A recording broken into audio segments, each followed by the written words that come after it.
Le parc du Luberon, 77 communes, 155 000 hectares, s'est préoccupé depuis maintenant plus de 12 ans d'une politique bois-énergie. L'objectif pour le parc, c'est d'avoir un vrai projet de territoire qui vise à trouver un débouché économique pour la forêt. Nous aidons les communes à faire des projets à base de logements sociaux, à base d'équipements publics, à base de services au public. Et nous sommes souvent les mandataires de ces communes, de ces syndicats. Et donc, dans cette logique, nous sommes au cœur du processus de décision, et notamment lorsque se présente le choix énergétique. Nous pouvons proposer des solutions alternatives aux solutions classiques, fioul, gaz, électricité, et montrer les avantages et la pertinence d'utiliser le bois énergie. J'ai travaillé dans l'énergie pendant 8 ans à Paris et j'ai ensuite repris cette société d'élagage abattage car elle ne revalorisait pas son bois et brûlait tous les ans plusieurs milliers de tonnes de bois. Et donc, en reprenant la société il y a 2 ans, j'avais en tête de travailler le bois énergie pour revaloriser tout ce qui provenait de nos chantiers d'élagage abattage. Nous sommes dans une démarche citoyenne à essayer de développer une alternative écologique. C'est encore coûteux, nous essayons de prendre des positions pour l'avenir. Afin de développer l'activité et de rassurer les clients, nous avons eu une démarche cherchant à être intégrés de bout en bout. Donc nous avons une ressource à partir de nos chantiers d'élagage abattage. Nous travaillons pour toutes les collectivités du Vaucluse, donc ce qui fournit quand même une ressource certaine de plusieurs milliers de tonnes par an.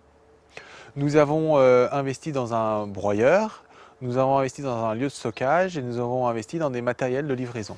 Donc comme ça, nous pouvions aller voir les clients et les rassurer en leur montrant que nous étions présents sur toutes les étapes de la chaîne de valeur et comme ça, pouvions maîtriser chacun des paramètres. Au bout d'1 an et demi de développement dans cette activité, nous sommes très contents de nous être lancés dans cette aventure. Cela nous permet de prendre une avance sur les concurrents, de professionnaliser nos métiers.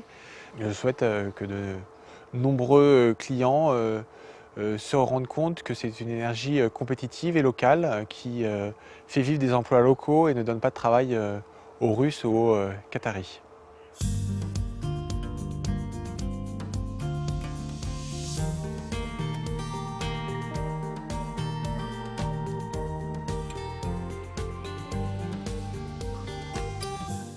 Moi, je suis l'employé communal, je m'occupe de la chaudière, de l'entretien et en même temps, j'ai le privilège d'habiter sur le site. Bon, comme la chaudière elle chauffe tout le site, bon, pour moi, c'est quelque chose de formidable. Hein. Il y a 6 logements. 6 logements, il y a 5 ateliers que la mairie loue, il y a la salle communale et il y a un gîte d'étape. Ben, l'intérêt d'une chaudière à bois, c'est que ça nous revient 3 fois moins cher que le fioul. L'été, je me fais livrer au mois de juin. J'ai 30 mètres cubes de bois, bon, je passe tout l'été, quoi. Et l'hiver, par contre, si vraiment il fait froid, comme l'année dernière, hein, bien c'est une livraison toutes les 3 semaines à peu près. Entre 35 et 40 mètres cubes, mais normalement c'est 35. Bon, nous avons une vis sans fin qui fait 3,50 m à 4 mètres de long. Voilà, là il y a un clapet de sécurité qui s'ouvre. Il y a une autre petite vis sans fin qui arrive directement dans la chaudière. Et là il y a 2 allumeurs et ça met le feu au foyer, quoi. Hein. Et il faut dire aussi que c'est la fumée qui chauffe, c'est pas la flamme. Au début, la difficulté, c'était que nous avons reçu du bois qui était trop humide. Un bois, il faut qu'il soit sec. Il faut qu'il fasse entre 17 et 25% d'humidité. Nous avons eu jusqu'à 45% d'humidité dans le bois. Mais bon, le problème a été résolu depuis des années. L'ensemble de ces chaufferies consomme entre 2500 et 3000 tonnes de bois par an, à mettre en regard des 50-60 000 tonnes de croissance naturelle de la forêt qui sont prélevables dans de bonnes conditions. Ce résultat aujourd'hui permet à environ une centaine de locataires d'avoir de l'énergie à bon compte. On a réfléchi disons, à faire des logements sociaux dès 2003, mais ensuite il fallait arriver un tout petit peu à la fois convaincre les conseillers municipaux que c'était une opération rentable.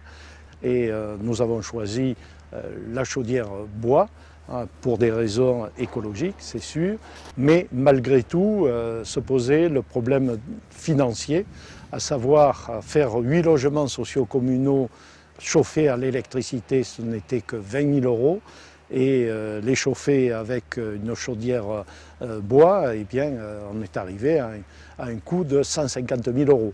Nous sommes arrivés à avoir 80% de subventions, c'est-à-dire 125 000 €, essentiellement par l'ADEME, le conseil régional et aussi un tout petit peu une participation du département.